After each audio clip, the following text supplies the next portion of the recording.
taong ginawa na barya na merong 3 klase at may isa pang unknown na variety na Day 3 non-frost 2010 1 piso.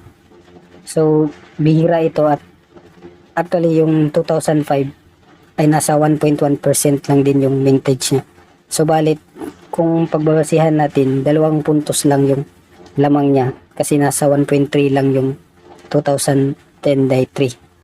At ibig labang sabihin yan na mas mahal pa to sa 2005.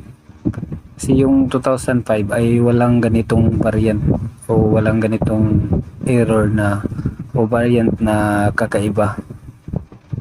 Actually, malimit na kung mag-grade ito at magiging isang rare ang bariyang ito ay magkakahalaga ito ng 5